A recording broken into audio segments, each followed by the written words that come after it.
En los años 60 se produjo uno de los acontecimientos más relevantes del siglo XX.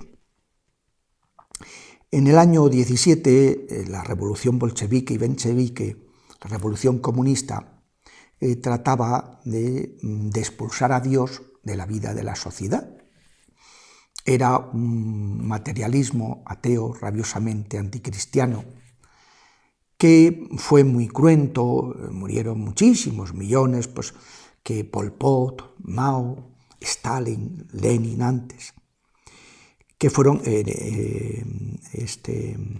Hitler, los socialismos de un signo o del otro, comunista o nacionalista, fueron tremendos. Resultaron muy desprestigiados, porque al final el paraíso comunista de paraíso nada, fue la desolación. Y en los años 60 el marxismo buscaba una vía diferente que tuviera un rostro más atrayente, no tan terriblemente cruel y mortal, ¿no? Asesino, ¿no? Y entonces fue cuando Herbert Marcuse propuso la revolución sexual. En lugar de hacer la revolución comunista, vamos a hacer la revolución sexual, que es cambiar los papeles relativos a lo que se deriva de la vida sexual, de la vida familiar, la vida matrimonial. ¿Cómo? ¿Y cuál fue el soporte intelectual? Lo que hoy llamamos la ideología de género. Tuvo un momento pues, de unas ideologías feministas, todos en el fondo coinciden con lo mismo. Hoy los lobbies, LGTBI, etcétera, todo tiene en común la ideología de género. Y es muy importante captarla para entender por qué es tan perversa y por qué ha ocasionado más muertos que todas las otras revoluciones juntas, curiosamente. El número de abortos perpetrados desde que se empieza a promover ha acabado con muchos más ciudadanos que todas esas revoluciones. Mira que Stalin mató gente, que Lenin mató gente, que Hitler mató gente, que Pol Pot, que Mao. Muchísimo peor ha sido la revolución sexual. ¿Qué es la ideología de género? Por género se entiende que la condición masculina o femenina no es algo corpóreo, no es una cuestión cromosómica, sino que es una cuestión meramente cultural. Y que esa cuestión cultural depende pues, de las preferencias culturales, y que no tiene nada que ver con el cuerpo. Cómo seamos corporalmente es una cuestión insignificante, dicen los de esta ideología. Se apoya en el fondo, como el modernismo, toda esa filosofía de Descartes que dice que lo relevante en el hombre es el pensamiento, el espíritu, la voluntad, y que el cuerpo es una prótesis, no es un constitutivo de la persona, sino una prótesis que puede hacer de ella lo que sea. La ideología de género te propone, por tanto, que los roles, los papeles que se habían asignado a los varones y las mujeres en función de su condición masculina o femenina biológica, pues que eso se pueden cambiar en el momento en que uno lo decida. Y es uno el que tiene que decidir si quiere ser varón, mujer, bisexual, transexual, lo que sea. Porque lo importante es la decisión, el pensamiento, y el cuerpo es secundario. Esto, aparte de que ha acarreado pues, una auténtica revolución, claro, pero un auténtico desastre. Sobre todo, en lo que quería insistir es en qué medida es antropológicamente totalmente incompatible con una visión cristiana. Porque el cristianismo es una sabiduría que nos muestra que el ser humano es una unidad.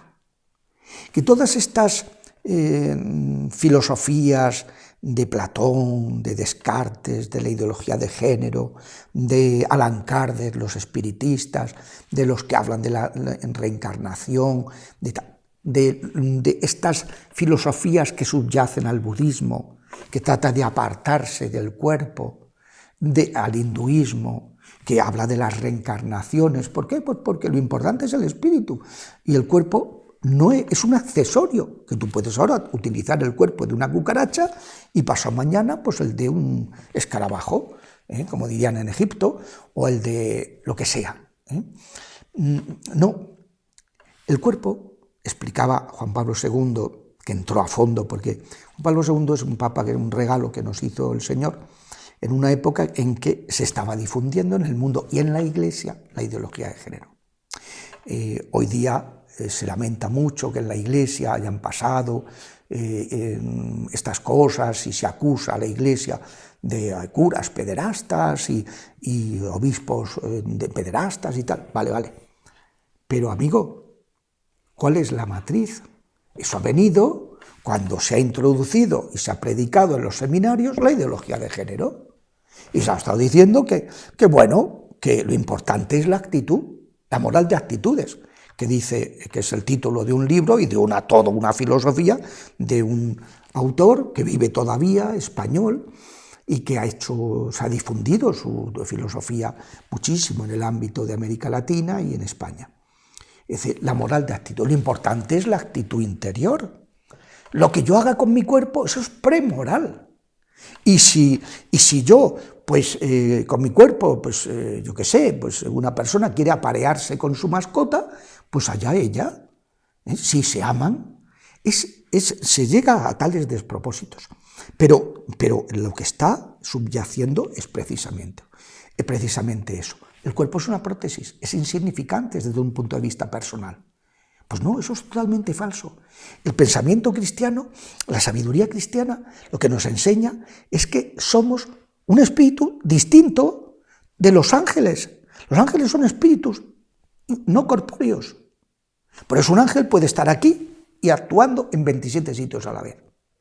Y un ángel conoce todo de golpe, no como nosotros, que vamos poco a poco, porque nuestro espíritu es un espíritu corporeizado y que como se siente a gusto es con su cuerpo. Y cuando morimos no estamos a gusto, estamos deseando la resurrección de la carne, que es un regalo, el último regalo que nos ha alcanzado Jesús, con su resurrección y su muerte. Esa es el tema de fondo. No somos un espíritu corporizado y somos un cuerpo espiritualizado. Nuestro cuerpo no es como el de los animales. Nosotros no tenemos instintos programados, tenemos tendencias. Y si no las educamos, y unos objetivos, precisamente por eso es tan importante la educación, porque si no los educamos en conformidad con el sentido de esa tendencia, la persona se malogra.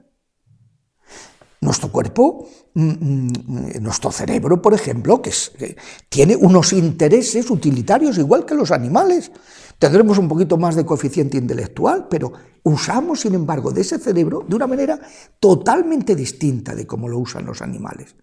¿Por qué? Porque nuestro cuerpo está espiritualizado y tenemos un interés universal.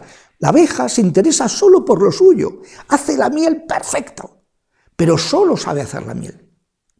Nosotros nos interesamos por lo de la abeja y por lo del avestruz y por lo del buitre y por lo del escarabajo pelotero y por todo, porque tenemos un interés universal, porque nuestro cuerpo está abierto por estar impregnado por un principio vital que es espiritual.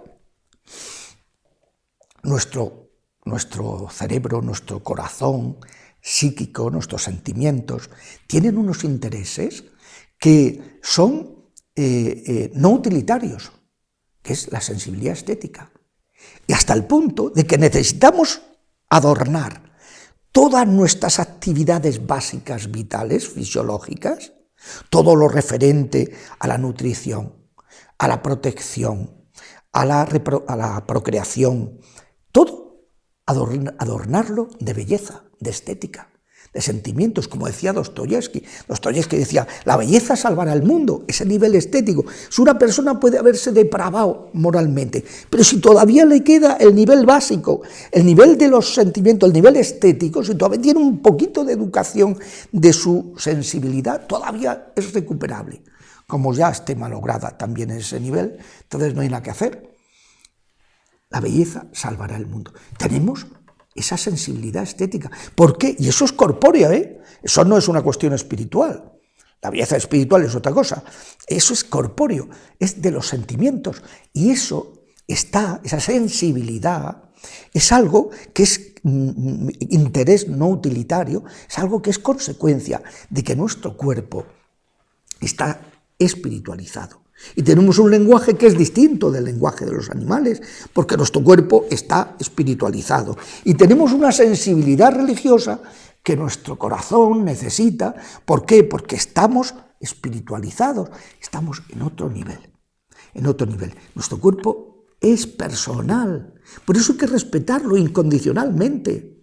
No es una prótesis que podamos utilizar.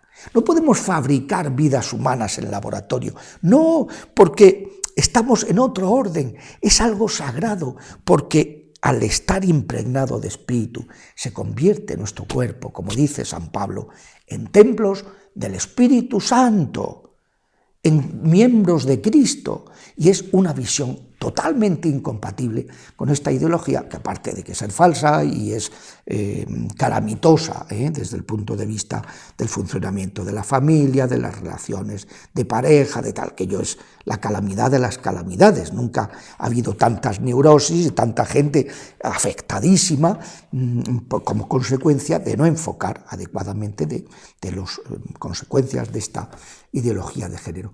Pero el núcleo es precisamente eso. Y por eso hizo tanto daño. Cuando se introdujo en los seminarios, empezaron pues, unos autores en Estados Unidos, unos cuantos, 5 o 6 autores en Estados Unidos y Canadá, y 2 autores en Europa.